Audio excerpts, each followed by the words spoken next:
puisqu'on ne peut pas demander beaucoup à peu de médecins, on peut peut-être demander peu à beaucoup de médecins.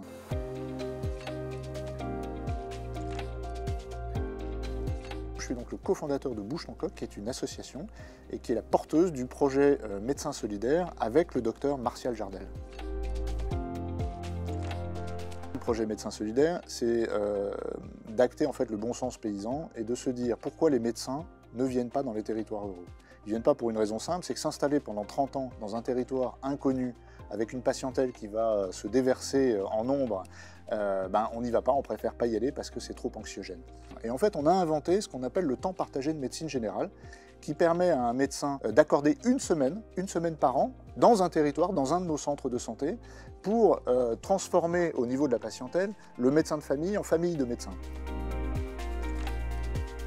En fait, on a plusieurs catégories. Alors, il y a effectivement des jeunes médecins remplaçants qui viennent assez facilement, et qui reviennent d'ailleurs assez facilement. Les jeunes retraités aussi.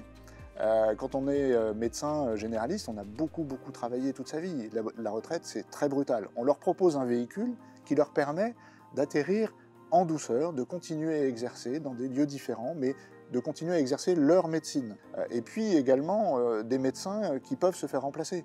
Quand je suis un médecin de campagne, je ne peux pas me faire remplacer. D'ailleurs, et ça je ne l'ai pas dit tout à l'heure, mais c'est une deuxième jambe du projet Médecins Solidaires, c'est aussi d'aller soulager les médecins de campagne encore en activité, qui sont très souvent 75 ans, 78 ans, et qui sont quasiment en burn-out. Et puis vous avez aussi des personnels hospitaliers, qui peuvent, sur leur temps de vacances, ou alors maintenant il y a des décrets qui sont passés, qui leur permettent en fait de passer du temps dans des projets associatifs comme les nôtres. À partir du moment où on a un premier engagement d'un premier médecin, puis d'un deuxième, puis d'un troisième, et puis dans le centre d'Agen, aujourd'hui, il y a une trentaine de médecins qui sont déjà passés, derrière, vous avez le bouche à oreille, parce que l'expérience est une expérience réussie.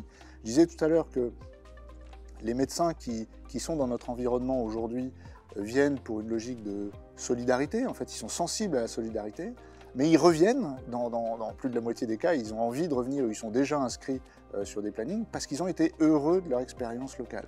Et ça fait partie des choses qui sont assez fondamentales dans notre innovation, de leur offrir un accueil vraiment complet, où on les loge, mais on les loge bien dans des gîtes qui sont typiques, authentiques en fait, du territoire dans lequel ils sont. On leur propose un véhicule, il y en a qui viennent en train, donc on leur propose un véhicule pour qu'ils puissent aussi découvrir le territoire. Le temps partagé de médecine, c'est une innovation totale.